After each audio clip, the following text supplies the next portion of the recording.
Welcome, welcome, welcome. Trends with Friends, kids. Brought to you by DeepSeek and DoorDash, because every time I go to DeepSeek, I order Chinese food, which was 4 times yesterday. And may I say, the recos were fantastic. Welcome to today's show. Our AI whisperer, as always, Michael Perek. What an important week to have Michael here from Houston.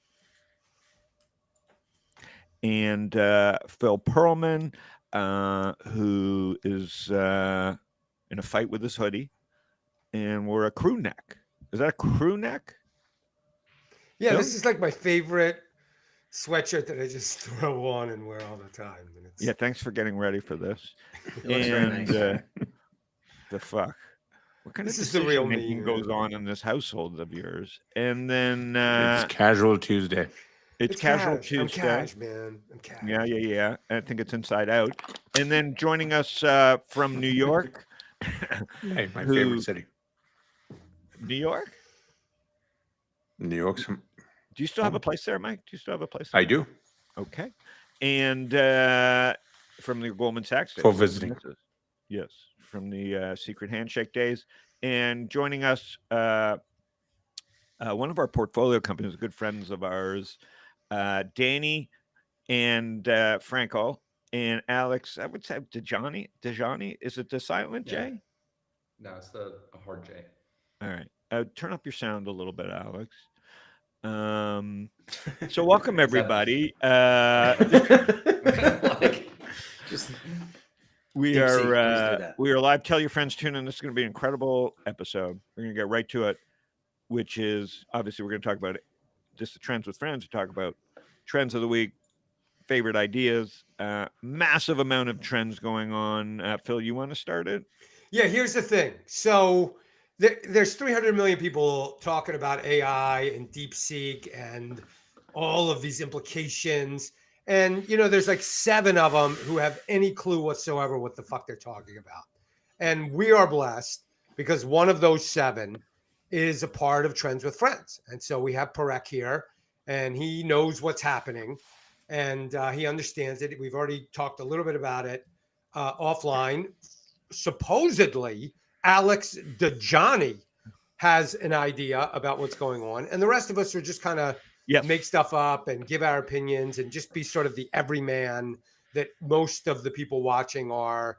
And we're just part of the crowd, So let's get it started. But hang on, that's me. Nothing's changed other than I do all that from my iPhone. That's my first piece of art. But a little better introduction. And Mike, what happens if you do pass away from coughing here? Do you have a stand-in for us? A DeepSeek? Have you totally destroy the show if you die now. So please. But just quickly, Danny and Alex met at Facebook. They both spent 12 years there in engineering product. Danny, you were product, Alex engineering. Sure. That's right. And he's a big talker, this Alex. And he's bigger than you are, for the record. I'm smaller, but you gotta. Yeah, he might be the tallest person. Anyways, couldn't be more interesting guest to have because you spent 12 years at Facebook. You know of which we speak. You know Mark. You know what's her name? The CEO. He threw under the bus when he chained up. When he got a perm and he got chains and he threw her under the bus. Yeah, we're all best buds. For sure. Yeah. Is that a perm? Listen, by the way, you know Mark. Is that a perm or is that his real hair? We know him. We know his hairdresser better than we know him. So we'll just. Is it a perm? To figure. I mean, I don't know why working at the company would make me an authority at all on hairstyling. So I'm not really sure. Did you have great hair? No, you have great hair. Phil and I would not know what a perm I was looked going to like ask if it you. ran us over. Yeah. You might have one. We just can't tell. Michael, sorry. I just want to say on this interesting chart, most interesting chart in the world, there should be an asterisk because what's not on here because of the U.S. TikTok ban is TikTok. Okay. And I just wanted to point that out. Well, neither is Red. Can't get. Say again? What was the replacement for TikTok? Red Note. Red Note is also on here. I don't know if. But what I'm I saying, think you can still download it. There's 2 interesting charts. They're paired. It's an Nvidia chart for the moment. We'll see if what holds here. And there's two things that happened this week, and Phil and I laugh about it all the time behaviorally because, of course, I wrote what will happen in 2025. But my things are all based on trends. Everybody knows what I do is continuation of trends. So I'd never heard of DeepSeek. My job is to read people who are supposed to tell me about DeepSeek, right? Which we'll get to. But I think with all the bans, with all the tariffs, with all the we hate Facebook, break them up. Look what happened in the App Store, right? I don't think anybody predicted this. We're fucking 3 weeks into January, and this is the most interesting chart of the week, even if it's a little bit off. Like Michael says, it doesn't have TikTok in here. But if any moment you went to this App Store last year, would have been Facebook, Snapchat, Twitter, X, whatever we call it this week. Threads. Can I just ask one quick question? Facebook. What's that? Did anyone on this call download DeepSeek? Yes. Like I said, I'm getting incredible Chinese food recos. I don't know why you would think I'm lying. And then you overlay this with how many fucking thousands of hours has Jensen Huang been on CNBC? Let's pull up. And how comfortable was everybody making Nvidia other than Palantir, the stock you had to own over the last 6 months? And again, no real damage done, just $700 billion yesterday. But this is that's 6 do. Intels, 5 Intels. 5 Intels, 40 Twitters. But what we saw here was what makes markets fascinating, right? With all the predictions, with all the VCs, with all the pontificating and what we're going to do with TikTok, along comes DeepSeek, which Michael will explain, and many people around the internet, if you did your work, will explain. And this is the most interesting chart of the week. Why?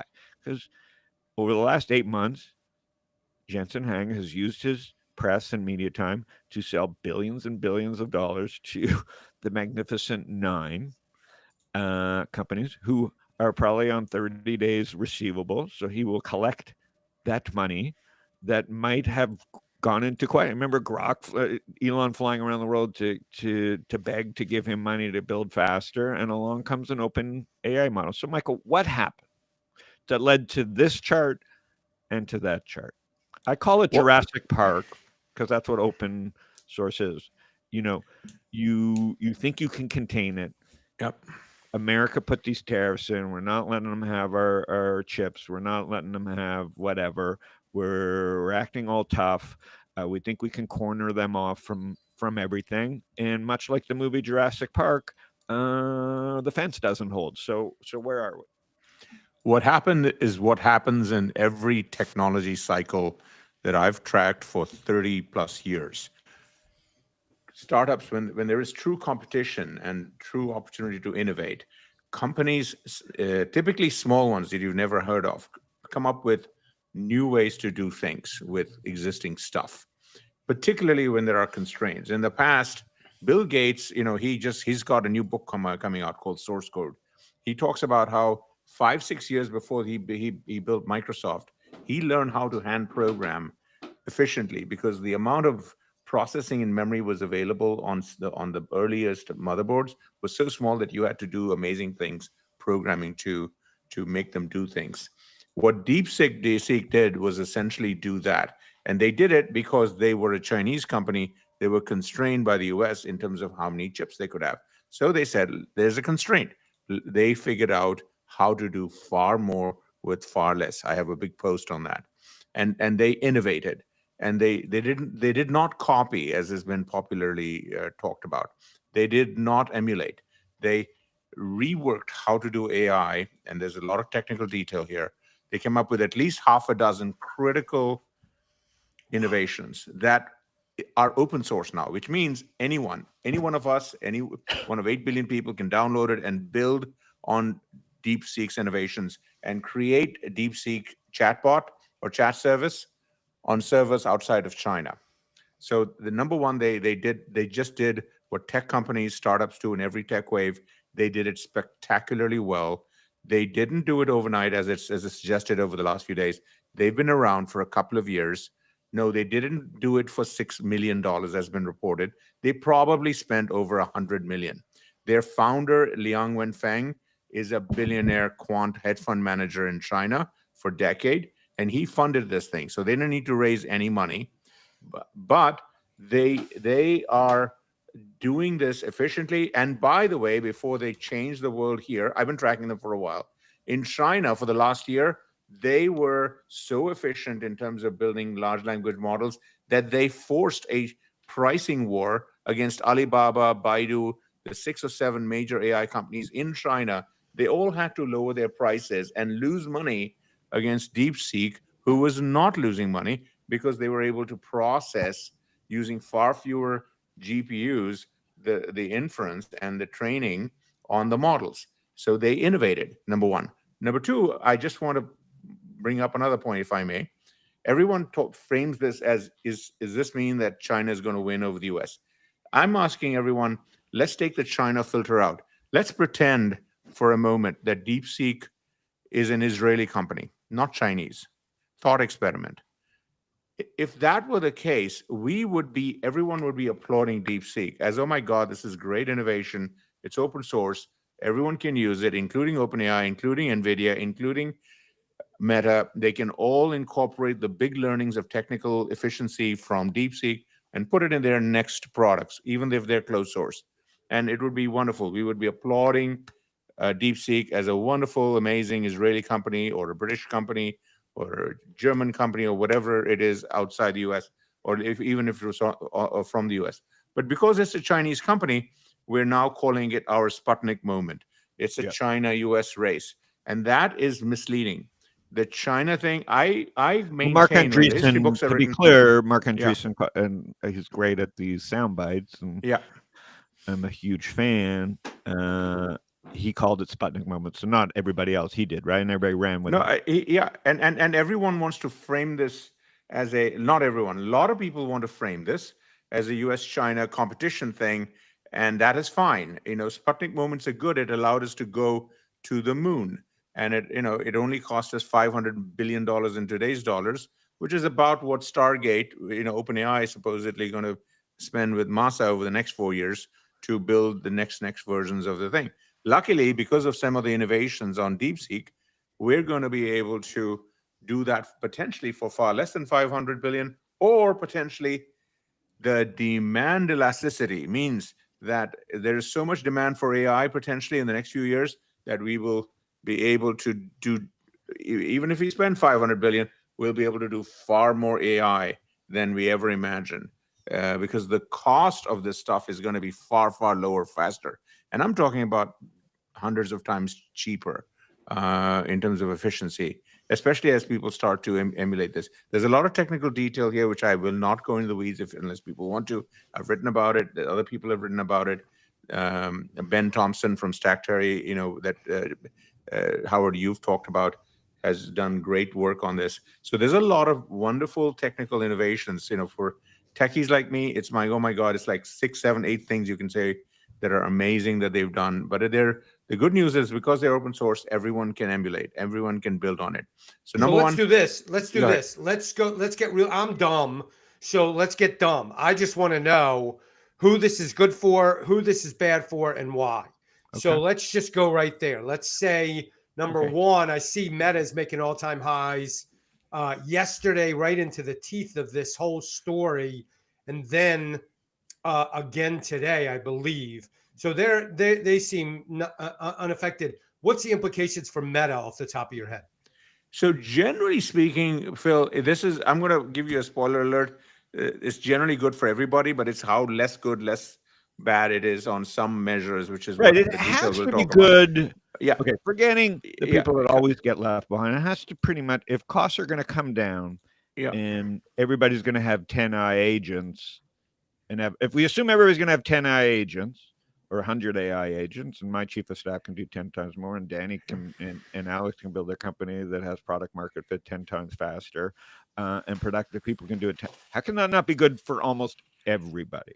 Yeah, there are two elements. If we had 10 agents, we will now have 100 agents. If we were going to have 100 agents, we'll have 1,000 agents because it's cheaper. Number one. Yeah. Number two, the AIs, the 10 agents, will be able to be 10 times more productive because they can the reason, reasoning is because better. they'll be dealing with reasoning.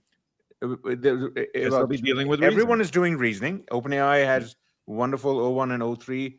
Anthropic. It's just that the reasoning with that DeepSeek, which is their second product called R1, it's wonderful. You should try it.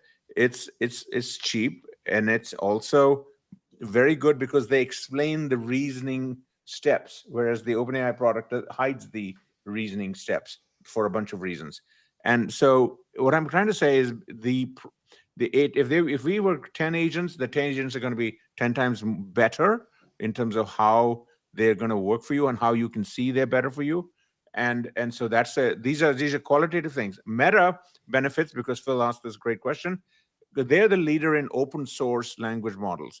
And DeepSeek is an open source language model. They're using a lot of the Meta and OpenAI synthetic data. There's a lot of stuff about confusion about who's using what, but in general, Meta can relatively straightforwardly adopt a lot of the innovations that DeepSeek has made open source and leverage that. So if they're spending $100 billion, which he could decide he spends a little less, but he probably won't because his models will be so much potentially efficient, and because they're open source, a lot of people will use them even more. Just and like he has to crunch it for billions, and he has to crunch it for billions of people. Danny, on Facebook, you and Alex, I assume, still own some stock. You were there 12 years. I assume you're not short it. So when you see the news, whenever you see Facebook news, because you must have mixed feelings, both of you, because you built a product that's very different than Facebook. So Danny, what do you see when you, because you're a geek, what do you think of AI and Facebook and who the winner and losers or something like this are? So, Alex is a lot better versed in this stuff than I am, but I think Michael was getting to, I guess, the point that stands out to me, which is really the debate between open source versus a closed ecosystem. And that seems to be the big change here, where it sounds like open source just took a giant step forward. And the real difference between this and the Llama models that Meta had before is who's actually able to run these models now, because you don't need the highest end GPU chips to be able to run it. So I guess my question for Michael and Alex is more how this changes the geopolitical space. Because if previously you were depending on some kind of like a closed ecosystem, which obviously like OpenAI and a bunch of the other companies were betting on, that provided a level of advantageous scenarios for the US. And I think when going back to like Mark Andreessen's Sputnik moment, like my question is more like, if you go back to that time, there was kind of this US team versus the Russian team. And Michael, you kept saying like, we. I don't know who we is at this exact moment. The interesting thing to me is Trump has kind of isolated the US. So now you have this moment of it's not really the US versus China. Like if you go back and look at a lot of the comments online about this, people are actually really excited that the US is no longer the leader. Not that China is necessarily caught up. It's more now that it's democratized everyone's ability to run these models. And that's the interesting thing to me is like, it seems like everybody's excited that the US no longer really has this lead here. When I was saying I was talking about the 8 billion people on the planet, not America. I think the geopolitical filter. We rarely talk geopolitics. Is irrelevant. We don't know. Yeah. U.S. companies are the leaders in tech products all over the world, with the exception of China. Only 2 U.S. companies play in China: Apple and Elon with KFC. That's it. And KFC. Well, I'm talking about tech companies, but KFC, yes. So don't you think the batter gets a little better? Extra crispy the batter gets better. Correct. So what I'm trying to say is that the Sputnik moments, I like them because everyone, the whole world loves a race. That's what DGen is about. So sports betting, etc. We want one side to fight another. I love it. So I'll take the Sputnik moment if it fuels both countries. But this is not. We got to get Alex to chime in. Okay, no, let's ahead, get Alex to chime in. No, while we're here on Facebook, Alex. The Sputnik moment, I feel like the analogy there is a little bit, I think, brittle for me, just because that was such a concrete goal. Like, hey, we're shooting for the moon. Whereas here, I think people are assuming the moment is. Thank you. That we're going to reach AGI, right? That's what people are thinking. But like the models, we don't actually know if we have the right path forward here. So I think in like Meta's case, obviously Meta's been banging on the open source drum for a while. They've been kind of nipping at OpenAI's heels and saying like, hey, we believe that the best way to deal with this is to commoditize this thing and just provide the model for everybody else. We'll treat it like electricity or any other commodity that exists out there, and you can build on top of that. And that's traditionally been Meta's policy. Say what you will about them as a company or Mark Zuckerberg or whatever, but in terms of open source, they've really led the way in terms of a lot of technologies.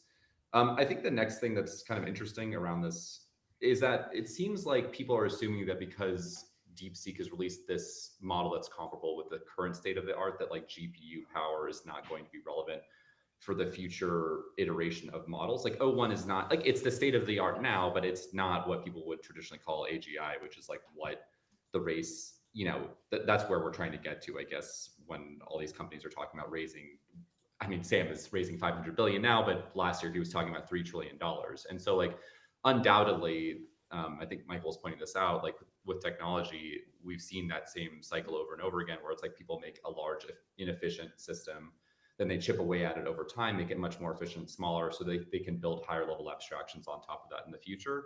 And so I just think that we're really just now at the cusp where like this efficiency game was just a long time coming, because like memory scaling has been cheap for a long time. People are just like, yeah, let's just keep scaling up forever, training. Like eventually you had to have somebody come along and say, okay, this is like, we need to strip away all the noise and all the garbage. And like, they've been doing that with AI algorithms. It's just, they haven't, you know, been publicized as much until now. But I'm more interested in what's going to happen with whatever you want to call it, 05, 06, the next iteration. That's not even a reasoning model, but something even more advanced than that. So Alex, you hit it on the head. I love what you crystallize it, that the Sputnik moment was about the race to the moon. There was a specific goal. And the moment the US landed on the moon, guess what? Everyone lost interest. You know, go watch Apollo 13. You know, no one watched any of the astronauts on there. With AI, it's different. That's why the Sputnik moment is an incorrect analogy in the long term, because there is no landing on the moon. There is no AGI, as everyone's talking about. AGI is just going to be rolling and evolving. The intelligence will get better. The machines will get better. They will do better things. It's like, you know, the Model T, the Ford was, you know, went 20, 30 miles an hour. Now we've got vehicles that go gazillions miles an hour. We've got a probe going to the sun at 430 miles a second. I mean, we've got extraordinary progress with technology, and so AI is like that. It's a perennial race, is what I'm saying.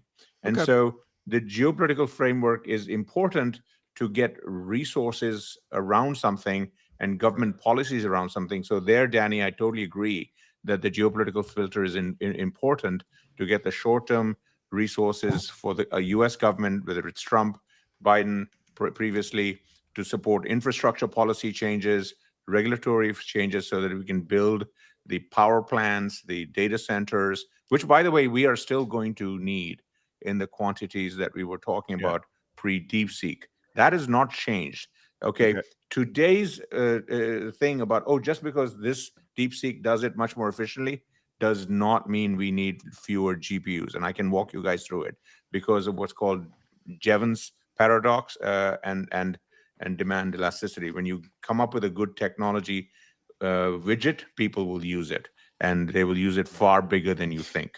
Okay, and that goes to quickly. My family is like, if people, I was telling Raja, you know, any of the people who are like, you know, it was, I think everybody came out and said this is what a Jurassic. I call it Jurassic Park. This would be like calling this Sputnik is like calling this Jaws, right? Jaws was about catching the great white shark. That was it. When they caught the great white shark, the movie ended, right? This is Jurassic Park. This goes to that if you try and contain it, especially something like technology, it will bust free, right? Go watch the fucking movie. There was so many bad takes from billionaires. What's his name from Cotu came on and said, should we allow open source? Well, yeah. And then Buco Capital came out and said his last, you know, because he has $3 billion into OpenAI, right? Like, I cannot believe how people just made their bets based on geopolitical, based on they thought that Trump and these stupid tariffs and these other things were going to contain AI, right? When the smartest people on the American side were saying you can't contain it. So again, You got to be really careful who you follow. So great take, Alex. And then prices. So Phil, what are prices saying about this? Because markets aren't efficient. Nvidia dropped 750 billion. Michael's saying yes, nothing changes. But you know what changed? $750 billion for the moment disappeared and went elsewhere in the system. Where that's showing up is Apple. I would say, right, Phil? Like, yeah. So let's talk about Apple. It's up like thank you. $16 this week. So it was up yesterday, right It's into the up teeth 9%. of the thing, and now it's up again today. This is a chart at yesterday's close, but it's up like another $8 today or something. Michael, what's going on with Apple? So Apple, why Apple, is I this would good say, for them? And is the market Apple right? is probably the biggest relative winner. I think so. Everyone's a winner, but relatively, Apple's probably the biggest winner. Why? Because everyone complained. Apple doesn't have any large language models. Apple doesn't have any big AI data centers. They're not spending hundreds of billions of dollars. So, what gives? Now, guess what? Apple can take open source inspiration from DeepSeek, or because they have a good relationship in China with Xi, say, hey guys, you're in hot water with the US on curbs and so on. Hey, maybe we can buy 30% of DeepSeek or all of it and build.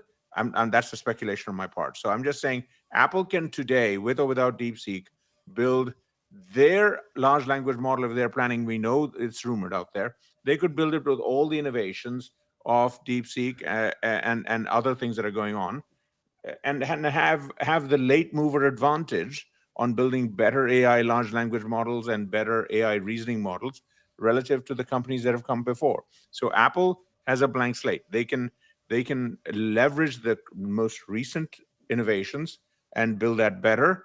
And in a year or two, because they already build their own such hardware with Apple Silicon, their software, their applications, they have big opportunities with AI, with the DeepSeek innovations, open source or not. So Apple is in a good place, relatively speaking, over the next couple of years. Again, they have 2 billion people using their devices, and they're all going to need all this AI stuff, which they currently are getting through their partnership with ChatGPT and OpenAI.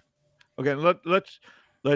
I think we'll cover a few, and Google. Let's just go through which I'm nervous, but because I read so many negative takes on it, Michael. But you and I are bullish. So how does this affect Google? Google again. Google is one of the two of the Mag 7. Google that and Apple are in my degenerate economy. They're my largest holdings. So no, I agree, and they should be holdings for everybody in the Google side, because, and this is not a stock recommendation, but Google, like Apple, it is directly. It is. It's a fucking stock reco. Okay, that was AGI. It's not a stock reco, Michael, of course, but we're long Google. No, I got it. Keep going. So Google directly, obviously, just like Apple and Meta, directly has billions of people using their services every day. So guess what? They have their own GPU architecture and for AI processing, and guess what? They can also take advantage of the DeepSeek processing innovations and incorporate it and do more with less. So that's a big plus for Google. It's better for their margins. So if everyone was worried about, hey, Google might lose margin because AI search is going to be better than Google's traditional search, and advertisers are going to go to that, guess what? They might make a little bit more margin because of the better processing cost part of it on their infrastructure relative to everybody else. So this is a good thing for Google. And I don't use think their this is a apps. bad thing. Alex, since you would be second most knowledgeable here or first most knowledgeable, what's your take on Google? Yeah. So what's your take on Google? What's your take on Google? Hate it? Does this help, hurt? Are you worried? Do you care? I don't think. I think most of the any of the dips in prices are all short-term market freakouts of people that are worried about where things are going now. Like, there's nothing that's going to stop Google, I think, as Michael was saying, from leveraging the efficiency gains we've had. I mean, at the end of the day, Google still has tons of money. They have tons of compute. They have very smart people over at DeepMind, right? Like before anybody was talking about OpenAI, I mean, every state-of-the-art model was coming out of DeepMind. And actually, the interesting part is that a lot of the efficiency gains that you've seen in DeepSeek are due to reinforcement learning, which kind of became an unpopular path towards AGI or methodology. People said, hey, this is not going to be relevant for anything besides playing games or these very specialized tasks. But now we're finding out, like, hey, well, models can actually train themselves. And who are some of the smartest minds in reinforcement learning? Well, they all are over at DeepMind, right? Like I think chief scientist there studied under the person who literally wrote the book, like at the University of Alberta on the subject. So, I mean, okay, great. And one thing I'll also just reinforce Alex's point, pun intended, is the reinforcement learning is a very key point. That was one of the DeepSeek 6 innovations.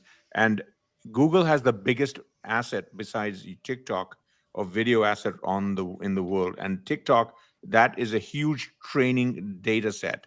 And if you can use DeepSeek innovations, reinforcement learning innovations to teach models, the future models, that's a huge plus for Google because they can do it. They can use their own YouTube data legally versus everyone else has to scrape it. Right. So that's also a big plus on the reinforcement learning piece of this. So bullish, although I'm really disappointed with Maps. One question, Michael. Are there consequences to, like, everybody keeps alleging that, they're illegally scraping data or using data illegally to train models? Are there ever going to be any real consequences from that, or is it just going to be more allegations just getting It's like Napster was dead when music could be ripped, and today Spotify is a huge business. It'll all be adjudicated with royalties money. And so on. With so money. I think that's it's money. It's just that will fix itself. But there'll be volatility around. But it's going to make a lot of lawyers very rich in the for the next few years. The market maker in all this of that were the lawyers, right? And by the way, speaking of lawyers, I made a joke the other day to someone who was building an LSAT app, and I was saying no one goes to law school anymore. There's never been more people entering law. So that blew my mind. I thought AI was coming to kill lawyers, and they've never had more people wanting to be lawyers. So Jevons paradox. Yeah. Well, I have I have a few paradox. You know what? I have depends paradox. When do you wear them? If you have 7 depends, do you wear them 7 days in a row, or do you spread it over 2 weeks? That's called depends paradox. That hits at about age 60. All right. I want to move on to one more, Phil. Like, we got to throw Reddit in here. Is it good for me? Okay. So speaking of TikTok, I'm hearing that Microsoft is like in the runnings to buy TikTok. But aside from that, this whole blow up in the sector, in the AI sector this weekend, we got to do Microsoft, and we'll quickly do Nvidia too, which is obviously the big gorilla. Microsoft, Michael, positive, negative, neutral. Neutral to positive, because they again can do the AI selling to enterprises a lot more less expensively, especially the reasoning stuff.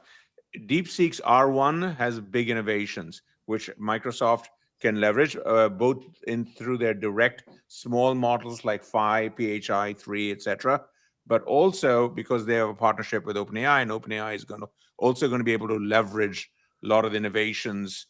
And Sam Altman has talked about this, but they're the leaders in reasoning in the US and in the world. And so yes, Microsoft will have access to all that IP and be able to build products and services that will be sell for billions of dollars. Let me positive. Again, I'm not a Sam Altman fan. I'm not first mover fan. The fighting between him and Musk, there's just so much dirty laundry there but that doesn't matter. The UI is such that in the Lindsay household, I'm a Gemini guy. I don't even really use AI, but I'm so excited about it. And I want to give you a hands-on, both founders here and then myself a founder, and let's talk about how we use it. But my wife is using OpenAI and loves it, and my son. So my wife is 60 and a lawyer. My son is 25 and a vapor and a degen, and they both fucking love OpenAI. So UI matters, your wedge in matters, the consumer interface matters. What are they using it for? My son is using it to graduate from college, because teachers in fucking school allow the game to be played. This is a whole nother scam. Obviously, you know this, because everybody's equal and every kid should get a trophy. And my son's trophy is $250,000 at UNLV, but that we know that game's fucking over. You have to deal with the fallout of raising kids right now and whether they go to school. But this is another hammer in university. We say, like, what Google didn't kill, the AI is going to absolutely obliterate. Right? The buildings will be standing. Only terrorists and very wealthy parents will be attending college, because they're willing to play the game because they want to spend 4 years socializing.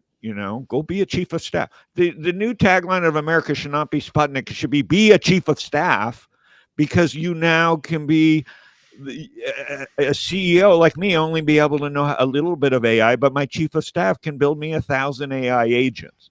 So if you're not, whether you're chief of staff of the household, or every person in the world should have a chief of staff. You can call it an AI assistant, you can call it, or it can be a human that does AI better. So this is a race to surround yourself with chief of staffs. And you guys can talk about this. This is the biggest moment for idiots like myself and Phil, small business owners. I came back to Stocktwits. When I left Stocktwits, there was no AI. Correct? This is like, we had Slack. You know what Slack was? Negative AI. Slack was like a bunch of whining fucking people who were bored. They had 20 extra hours in free time and didn't want to get on the subway to come to work. Now we have AI. The roles reverse. As a business person with low tech skills, I can ask my team to use AI and move stuff up. If you're a CEO of a company, or you're a decision maker at a company, okay, forgetting all the stuff we just talked about. Phil runs a small business. Michael runs a research business. You guys are running a startup that's growing incredibly fast. I can now go to my team and say, you know what? Maybe you're slacking. Maybe you're using AI. But as long as you get me work 99%, 98% completed, as a CEO, I can become the best CEO. Meaning, I don't care if it takes you 2 minutes to do the work that take you 6 hours. We'll figure out that stuff later. But if you can give me that work at 98% completion rate instead of 80% completion rate, because the difference between me doing 20% of that final work and 2% of that final work is infinitum. So if we go pull that up, and this is what you guys know because you're tech guys, Phil is going to incorporate the same thing. I've never been more comfortable being a leader than knowing my team has tools that they can't hide behind anymore. That's going to make people like my son faster and my wife, who's a lawyer, faster. Now, you could pick your poison: OpenAI, Anthropic, Claude, Gemini, fucking DeepSeek, YouTube. But there are no excuses left in your bucket to not build a business. Okay, and this is again what DeepSeek means. This is going to improve margins for people that care about building a business. And that includes Google and that includes Apple. That's why the stock fucking came back from a broken territory to basically back to all-time highs in 2 days. Okay. So, and they say markets are efficient. They're not efficient. Nvidia just dropped $750 billion because what? We don't know. Go ahead, Phil. Okay. So Nvidia, Michael, Nvidia. No, I just want let's do that one and then let's move on. Let's talk about Nvidia. Good, positive, exactly. Negative, neutral for Nvidia. Positive, really positive. Here's why. Nvidia, and this is not a stock recommendation, except what Howard says. Yeah. Okay. Inference. This is all. And this isn't tequila. This is about inference. Nvidia already does over 40% of the inference on AI in the world, with a 90% share of GPUs. The big criticism on the drop yesterday, 17%, because I saw some Wall Street reports. I need to talk to them because some of them are my friends. Guys, they're saying, oh, customers will buy fewer of their latest chips. No, they're going to want more of their latest chips. Why? Because the latest chips are 5 to 50 times more efficient than the older chips and for the same price. So they're going to want more of the same chips for the inference. And so I just want to let you know that the demand for inference and demand for GPUs does not change. And NVIDIA is still going to be the big provider, 80-90% provider of GPU chips, not just on the data servers, but I had a separate post on this. Jensen is very smart, of course, and he's also building amazing GPU inference chips for local computers, for your phones, for everything on the local side of the equation as well. And that will also use the DeepSeek inference efficiencies. And so you're going to be able to do more inference on NVIDIA hardware, etc. It's theirs to lose in terms of competition. Yes, it's also good for the other AI chip companies that are competing with Nvidia, or and the memory companies. We're going to need more memory. All of the stocks that were down the last couple of days, investors will generally, after they digest the DeepSeek shock, will recognize that people are going to need more of this, not less, and the latest of this, not the oldest stuff. One question, Michael. Are they? I mean, before I go buy a bunch of Nvidia on your recommendation here, not a stock recommendation. Is there? Oh, it is. It's a fucking stock reco. Is there a chance that the Trump administration increases the breadth of the embargo in terms of preventing? Great question. Great question. So the biggest fly in the ointment on all of this is Danny, your original question, is geopolitical thing. The Biden administration had this horrible AI affinity rules that they implemented in the dark of night in the last week before they left the White House. And it's now up to the Trump administration to figure out what they're going to do with these affinity rules. I've also got a post on this. The quick short thing on it is basically it divides up the whole world into 3 tiers, and only our friends, the top tier companies, can buy the chips from Nvidia and everybody else in the US. And everyone else has to get a license. So you know about licenses, going to the DMV, how much fun that is. Multiply that by 1,000. And in Israel, for instance, which is a core ally, is tier 2, believe it or not, in this thing. So yeah, to your question, I'm optimistic that the current administration loosens the affinity rules and does away with as much of these curbs in terms of this business of competing with China. I think we hurt ourselves long term. DeepSeek has shown us this. T-Rex is out. Velociraptors are next. There's no putting it back. Defense is broken. Yeah. So as long as we have reasonable rules, Danny, I think we'll be okay. But I think what you're saying, we don't expect reasonable rules. So chaos. Yeah. You'll have gaps like we just saw. And what Michael's saying, even though it's not a stock reco, is the rules are probably going to be shit. And please tend to your baby, Danny. You can hear that? Shit. Yeah, I can hear that. And someone is, I thought that was just like the recurring voice. Might be absconding your child. Yeah. I can that only won't hope. Look good. Yeah. Why didn't you defend your child? Well, we were in the middle of the podcast. I switched to noise canceling headphones. No, it's okay. But anyways, I want to switch to the last quick thing, then we'll go to PunchUp. Is what do machines need? Data, fuel. And I think if you look at a Reddit chart, and obviously it applies to Google with YouTube and Facebook with Meta, and obviously I'm seeing this with Stocktwits every day. Reddit was a joke of a company. Shouldn't go public. As part of, not a user, still not a user, but I'm fascinated by this chart. Why? Because I love Reddit. They are oil to the machines, right? Like they are oil. And what is Stocktwits? What is X? And he knew this, Musk. He just was unhappy about paying $44 billion.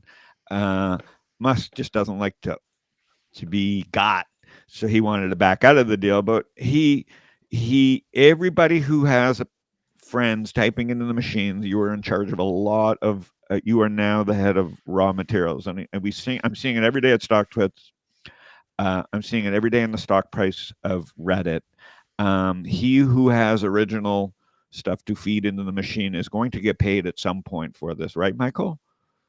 Look, the Reddits, the Twitter X, the Facebook properties, these are the renewable energy of data. In other words, they're constantly being replenished because people are interacting with each other. Today it's people with people. Tomorrow it's going to be machines with machines on behalf of billions of people. So Reddit, all these services where there's constant interaction, that's data that can be a total fuel for all the AIs to come.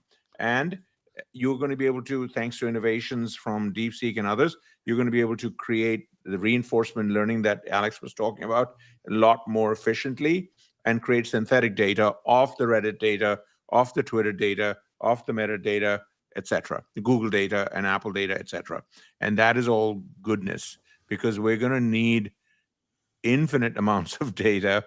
And this is all a path to that infinite data in terms of creating synthetic reinforcement learning based data a lot more efficiently through the DeepSeek innovations, as Alex was pointing out. I do think this flips the multiples a little bit back in favor of software over hardware, which were, and I think that's whether Nvidia is a buy or not at here or 10% lower or 20% lower is not the issue. I think there's going to be a repricing finally back to software over hardware at this point. That's what OpenAI I think is going to flip on the macro. I'm going to go by a Howard, little bit on Michael's non-recommendation recommendation. No, but think I about think software too. Just Yeah, for I think shits and giggles. Okay. I think the software over hardware argument of Howard is a well underlined one. But I also want to highlight that AI for now, the way it works, it's very different than traditional software like in Microsoft Word. If I bought Microsoft Word 25 years ago in a CD-ROM and put it in my machine, I owned it forever. It didn't matter how much I used it. Today, any AI, because of inference, anytime I use it to speak, do things, generate pictures, videos, I'm paying a variable cost. It's like using Spotify, and I'm paying a variable cost to the music publishers.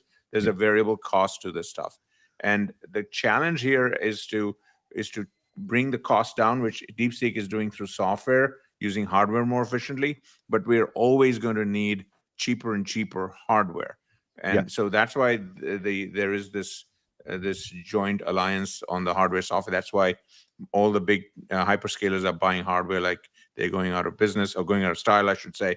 And the hardware is a key piece. But you're totally right, Howard. On a relative basis, for a lot of amazing vertical applications, DeepSeek innovations make it possible for thousands of startups to bloom making AI software services where the hardware is less relevant because they can just rent it much, much cheaper. The cloud index, semis are down 7%, 8% yesterday. Cloud index is now up 10%. So you are talking, if you really want to understand trends, a shock went off. It's not Sputnik. We can argue it's more Jurassic Park. But when I say Jurassic Park, what hopped over the fence was software, cloud. What is running for cover right now, I don't think Nvidia is running for cover. There's a lot of semiconductors that are saying, wait a minute, there could be a slowdown. And that's semiconductors. In the end, they're cyclical. They've been in a long trend, a non-cyclical-ish long trend, and they are not going away. But it's a shakeup. Okay, we're gonna move the last 20 minutes, Phil. Punch up. This is. Let me give you a quick intro. How does AI affect PunchUp? What everybody's waiting for. Let's pull up the site. Can we pull up PunchUp.live? And then let me just give you a quick background how we found him. I love comedy. I hate social media, even though I use it. Danny and Alex know everything about Facebook. They worked inside Facebook. They understand what people loved and disliked from an entertainment standpoint. Guys, Danny or Alex, tell me how PunchUp came to be and why it was important to you to build this and what we're seeing. This is an incredible product. They're trying to build an incredible company. It's an incredible team, an incredible product, incredible timing. These there's 4 things that take a great company, and one of them is time. You need a lot of things to coalesce, and they're sitting a lot of just to add extra pressure to them. And I make this an official pressure statement, but they're sitting on this incredible opportunity. Danny, Alex, walk us through what PunchUp is, how it came to be. Yeah. Well, I think it's actually interesting, Phil, you bring up AI. In some ways, I've been kind of waiting for the contrarian investing thesis to come through on AI, because as we're seeing, all these investments that people have made around AI are starting to blow up a little bit with now a free, accessible model. And so everybody's trying to figure out where AI is going to end up landing, when in reality, I think there's a huge opportunity to be looking for things that AI is not going to disrupt.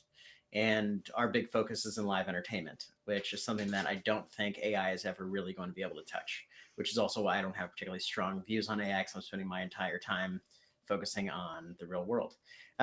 So I think Howard deserves a big, kudos for identifying that and being a big supporter of ours for the last year and a half. In terms of how the company ended up starting, I mean, in truth, I was working on data privacy at Facebook for the last few years, trying to figure out what the durable identifier for the internet was going to be.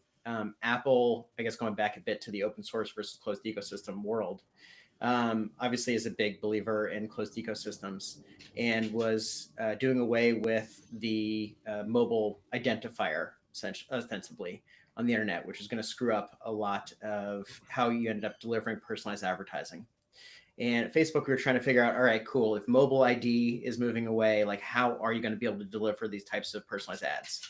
And email was the ID that everybody realized was more of the durable thing. It sounds like we're going back to the 1990s, but emails are the things that people keep with them. You might change your phone. Now Apple prevents that from being tracked across the internet.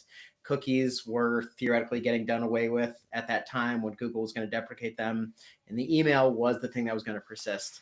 And so we were trying to figure out, all right, if owning your own data is the key piece that's going to project you towards the future of the internet and being able to deliver messages in a reliable way, who owns their own data and who doesn't own their own data.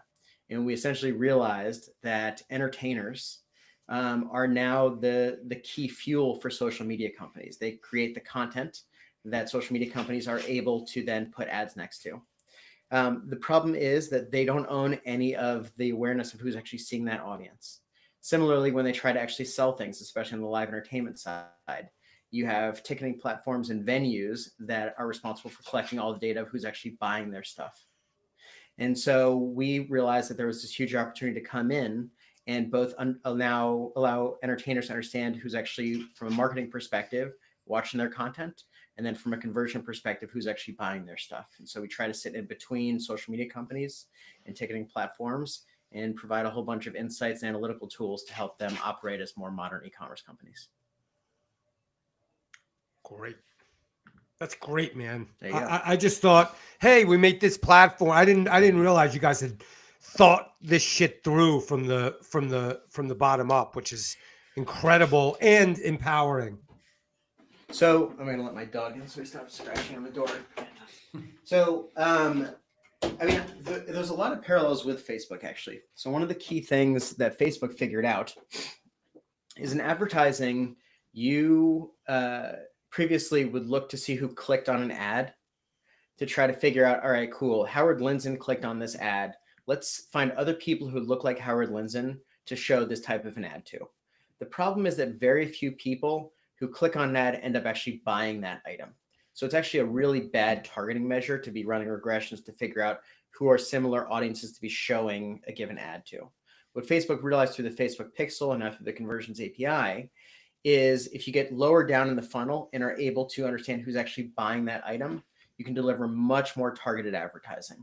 And it's the same thing with social media and live entertainers, where right now, the best that they can do is just know that they need to develop these really large audiences on Facebook, Instagram, wherever else.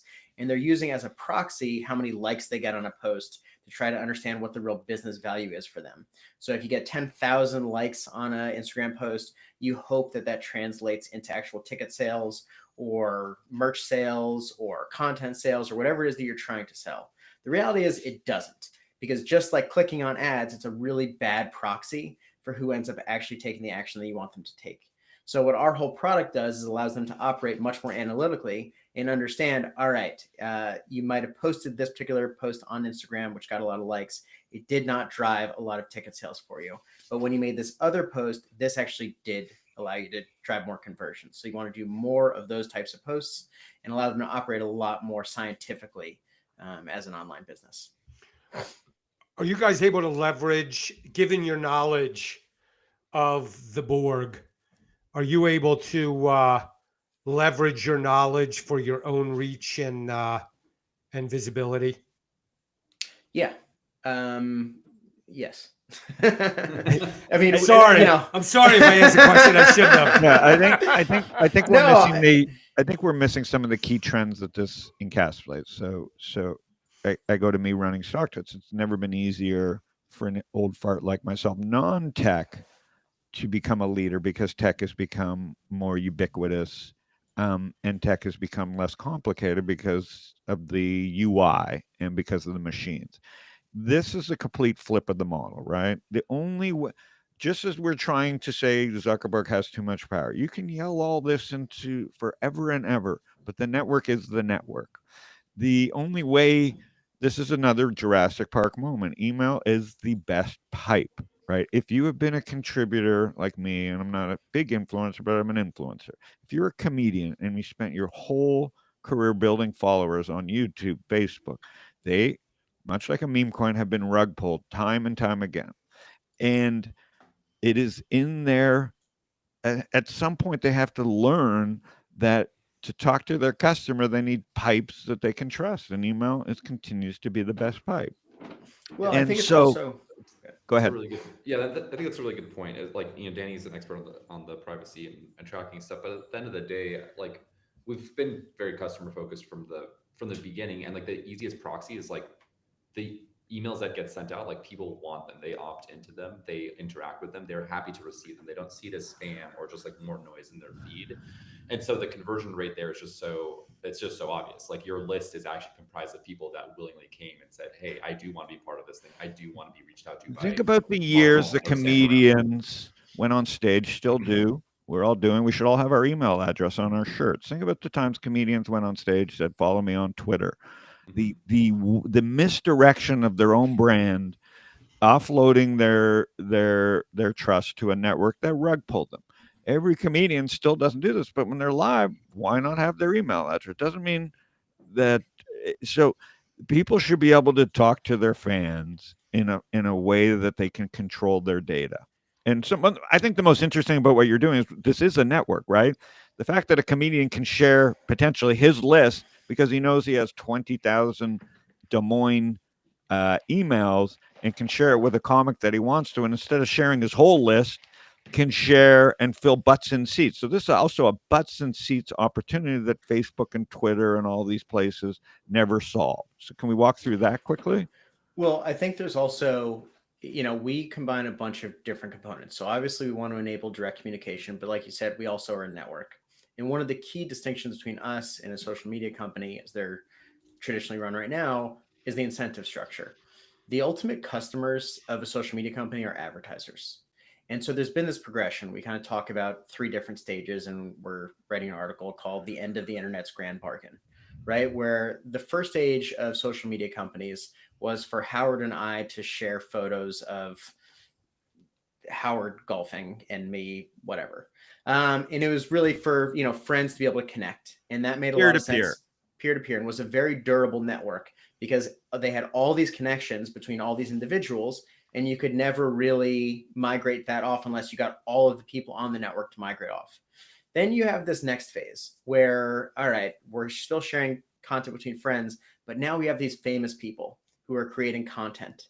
And on the back of that content, they are able to then build businesses. So you have, whether it's Kim Kardashian or Dave Portnoy or whoever it is, they're creating content and able to then extract value from it.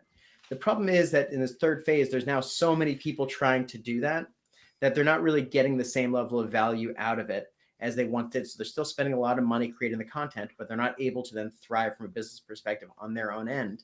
Because at the end of the day, all that the social media companies care about is just putting any kind of content up that is going to allow them to put advertising behind it to make their money. Yeah. And our network is a different model where we are trying to. You're appealing to the 1% first. It's not a long tail. Give me 30 million to raise. I'll build a platform. And we'll get one celebrity on, Madonna or whoever they at the time, Justin Timberlake, and everybody will follow. And venture capitalists spent billions of dollars in 2018 to 2022 creating a creator economy to create a next Facebook. Okay, and everybody caught on. And this is email and unbundling of networks is not going to come in one swoop. It's not a DeepSeek moment that we're going to have with Facebook. It's not. It's going to be a death by 1,000 DeepSeeks, right? It's going to be an incredible reversal of how networks work and who has the power. And the power is going to slowly shift with companies like PunchUp, companies like Beehive, and small media companies like Stocktwits and Reddit, where the power will shift and tech will help shift that power. But we need pipes that we can trust. And right now, email is the best pipe of what we got. Okay, Michael, go ahead. I have a question. This was a great introduction to PunchUp and what you guys are building, which is amazing. Do you own the underlying data of all the comedians' work? Can you apply that to AI and make it customer facing so that if I'm in the mood for comedy around family, it gives me 30-second clips of stuff from and then somehow all your artists who contributed to that get paid. In other words, I guess I'm asking for a consumer-facing aspect of. There is one. There is a consumer-facing version. You didn't know, but go ahead. Help him, Danny. Thank you. Yeah. So this is the consumer-facing version where they can watch stuff. I think what you're talking about is like, is there a way to be able to more easily find a certain type of video that you're looking for? Yeah. In other words, I don't care. I think most mainstream people over time don't. With all due reference to the comedians, sure, we're looking for entertainment for a certain amount of time, whether it's online or in person in a location. And obviously, there are lots of places. What are the comedians playing online? My wife and I love stand-up comedy, so in Houston or New York, we'll punch up the stuff, pun intended, and say what's playing. And it's potluck, as a comedy thing. That is so. So my point is the discovery aspect of comedy, sure, is too wrapped up in my mind in a world of TikTok where I just have a doom scroll of stuff, where even Jimmy Fallon shows up for 30 seconds, of my 20-minute scroll, maybe 3 times, because the TikTok algo shows it to me. And shows me a little bit of Colbert, who are paying millions of dollars, versus no-name comedians, and that's as long as it entertains me, it's gold, and that is also valuable to an advertiser. So what I'm getting at is just the disintermediate, not disintermediate, but another re-intermediation of the amazing content of all the comedians, which are packaged in 15, 20, 30-minute shows today, but in 30 seconds or 60 seconds by topic, that the AI figures out how to deliver, not the old way. Are you interested in comedy about family? And I check mark it, and then it shows me the comedy. That's old software. I want new AI software which just does it on a real-time, on live basis.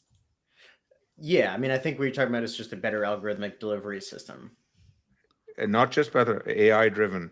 I'm sorry, which is, as Alex would say, it's totally AI driven, which is just doing it on the fly constantly, not just by the subject matter of Paul Ollinger or Mark Normand or their track record of who how their comedies evolved. I, as a general consumer, as a Mark Normand fan, I will love it. I absolutely want to go to a Mark Normand show.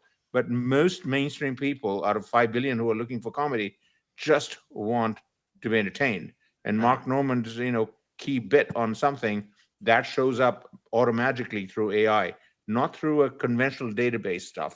And those are night and day differences, because that's the 70-year transition from old software to new AI software. Go ahead, Danny. My answer would be, I assume that's right now TikTok, YouTube, and Instagram are what people use. I think ultimately the underlying, I guess in theory, yes, there would be a way for us to do this. I think our perspective is that algorithms are not inherently bad. I think, to Danny's point, the bargain of what people are getting in return for those algorithms and how self-serving they are to the company versus the actual creators is the issue, right? So you want optionality, I think we're actually seeing a trend on some level with social media companies where people want more options. Like, why is Blue Sky, becoming more of an alternative? It's because, hey, we've decided that moderation is more in the hands of the consumer. Maybe ranking algorithms are also now more in the hands of the consumer. So we give it to you, I guess, your way. I guess maybe that's a Burger King tagline or something. But I think that's our view on it, with the idea that, the algorithm at the end of the day is here to serve the creators of the content and better surface their stuff so that somebody actually is interested and signs up to Mark Normand or signs up to Jay or signs up to I understand. Your customer are the comedians and the advertisers. I got it. Well, think about this. Think about this, Mike, more as Shopify instead of I got it. For the comedian. I think the way to think about it is, what's the outcome that you're going for? So we're still kind of talking about this in the structures of a TikTok or anything else, where time spent is ultimately the goal of what they're all going for. And therefore, whether you want to call it their machine learning models, their AI models, are all going to be tuned towards how can I get people to stay on the site as long as possible. Right. Our outcomes are very different, because time spent is really when you're trying to serve as many impressions as possible. Our outcome is, what does it take to drive as many ticket sales as possible?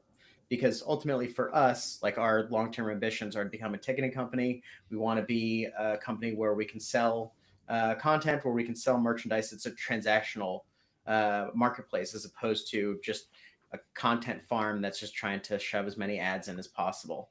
And so it's a different outcome training. Mike, if we pull up a chart of quickly before we go, Live Nation. If I can see that. What we see? Remember that ticket Can fly? I just show you guys? Can I show you this? Yeah. On the PunchUp stuff. This is. Yeah. I do this to every business, right? This is the Amazon flywheel. Okay. Right. And this is PunchUp. Right now, you're catering to comedians and advertisers. You have users over here, and you have tickets. This is the flywheel. Your business models are focused on the comedians and advertisers.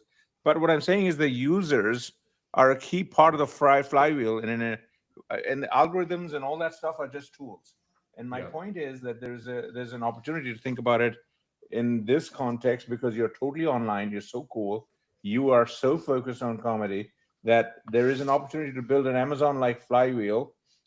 Amazon ultimately, the comedian is Amazon's. It was books back here in 2000. When I hang out with Bezos in 96, 95. And now it's everything on the planet, and half the products are and comedians is entertainment. Today, if I showed you the same chart for TikTok, it's every content piece on the world. What you guys are doing is amazing, which is humor, and it's your vertical, and the opportunity to create this flywheel for the consumer side is pretty interesting, because you are building.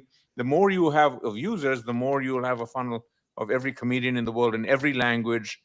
Kazakhstani comedians comics are as funny. Yeah, I bet that's you. great.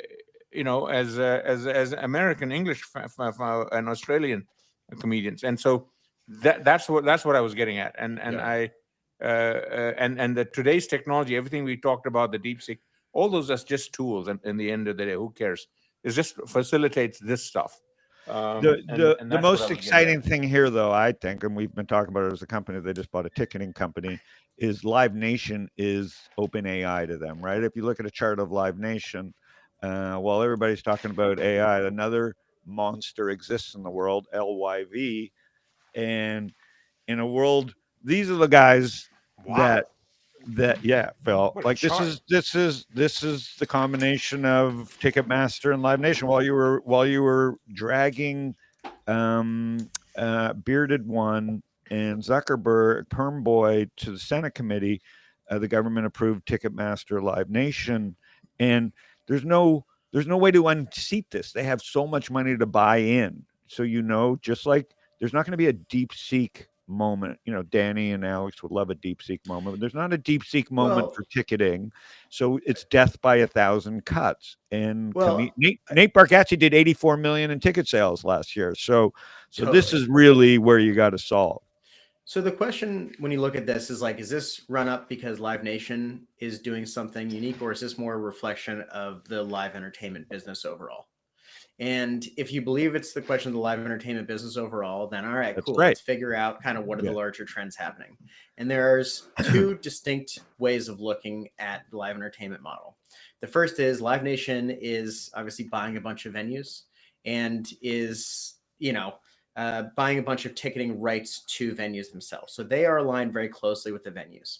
The key piece that I think everybody misses across all of entertainment is how much power now resides with the entertainers in a way that never happened before.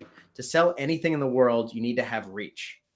Previous to the pandemic, to be able to get that reach, you needed to go on the Tonight Show as a comedian. You needed to get some sort of, go on Kelly Ripa or whatever it is to have America know who you were.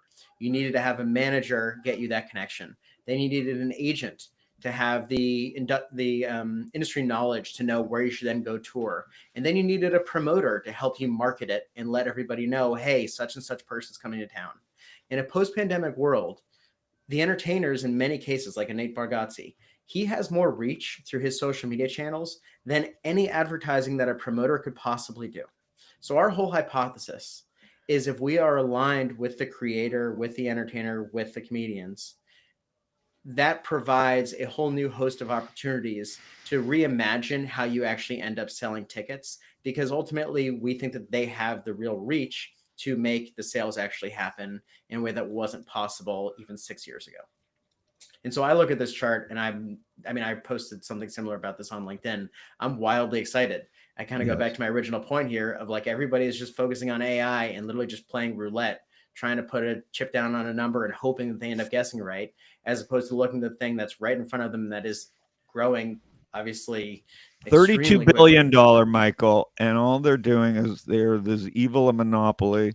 And unlike Google, the customer, they give a flying fuck about the customer. I totally get it. Look, I used to hang out with Ticketmaster founder, with Fred, in the 90s, because it was the same thing. He owned the monopoly on selling tickets to the world, on anything. And he had that flywheel that was all physical world based, and it worked. I think, I don't know, like when I see it, I think of Taylor Swift, I think of Nate Bargatze, I think of Louis C.K. One was kicked off the internet. One can do the full stack herself. Taylor Swift, and is willing to fight everybody because she has an army. And then the third is someone like Nate Bargatze, who's just great at his craft and is leaving a lot of money on the table, right? So there's this convergence of those three type of entertainers, and the control's got to move slowly back to them. It maybe doesn't have to go full Taylor Swift. You may not have to get kicked off the internet like Louis C.K. And what PunchUp's doing is building a tech stack for every Louis C.K. and every Taylor Swift. Is that not the easy way to explain it too? Yeah. I mean, I think that if you just say it plainly, which is somehow we live in a world where social media companies are dependent on these people to create content to show ads next to, and ticketing companies and venues are dependent on these people to create shows to be able to sell tickets to. And yet somehow the people who everyone is dependent on is actually still dependent on these other players. That is not a durable model. And there will be some level of a disturbance to that model. And that is ultimately what we're trying to do, is reimagine it, where it's like, okay, who's actually providing the value, and let's figure out how to empower them.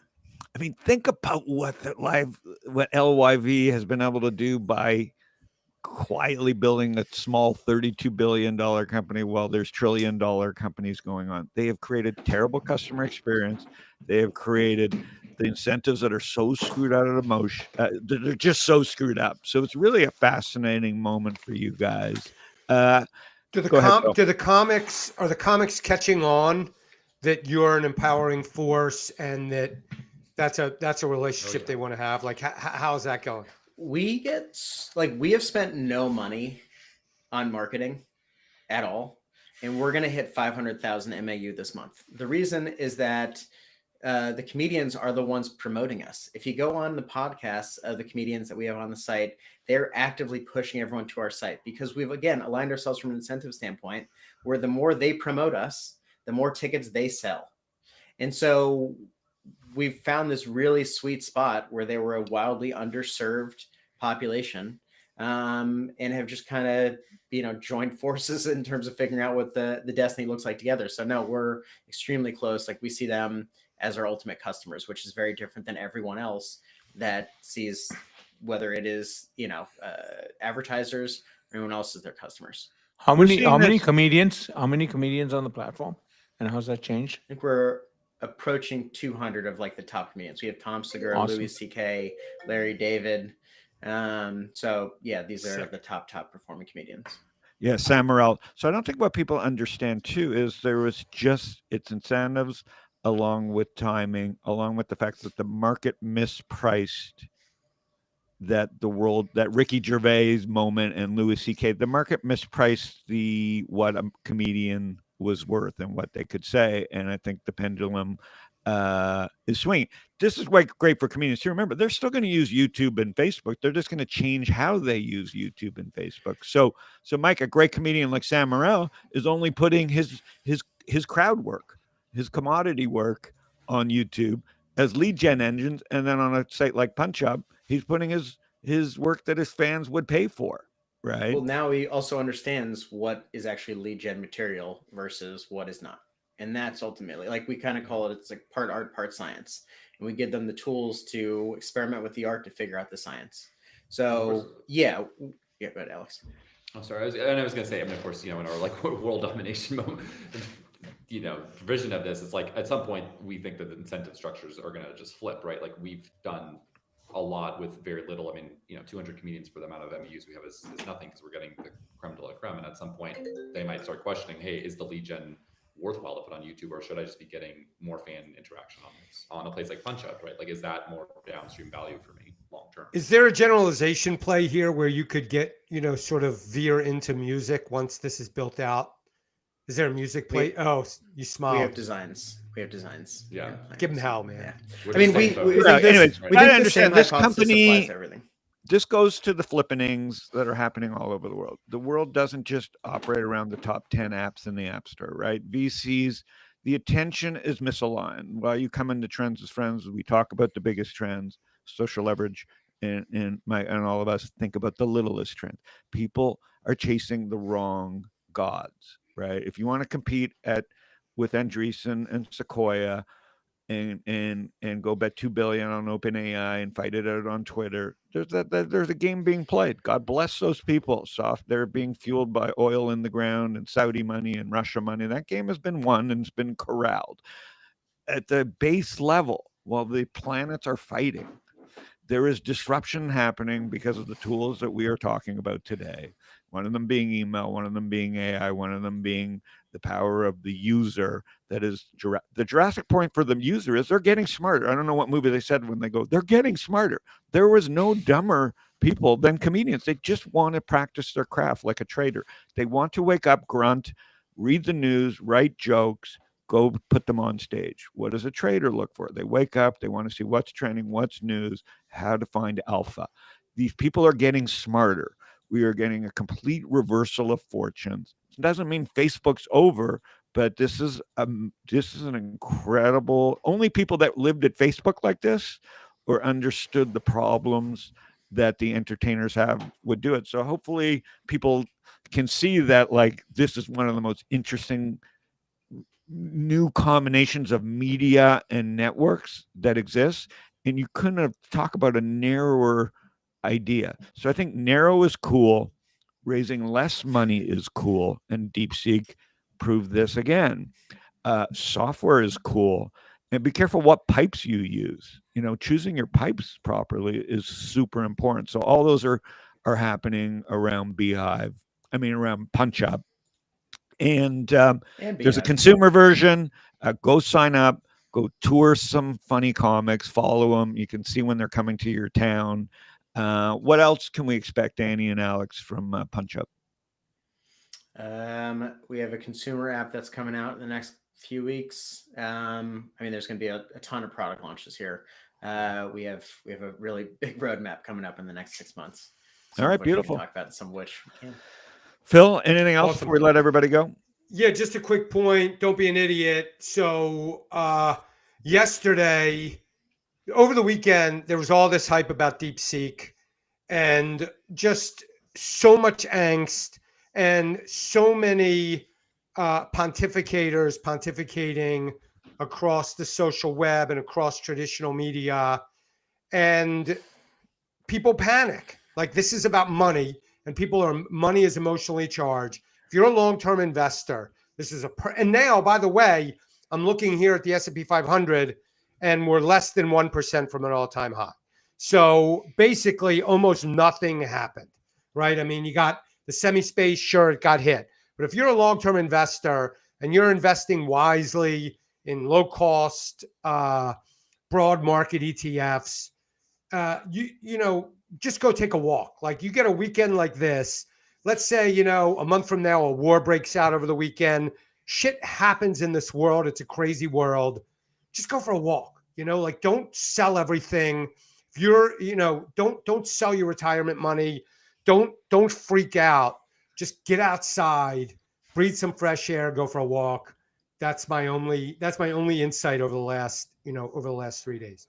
It happens once in a while, man. This weekend was interesting. And all right, boys, we had a lot to digest. Sorry for running over everybody. Michael, thanks for joining. Danny, Alex, thanks so much for joining us in this great discussion. Everybody have a great week.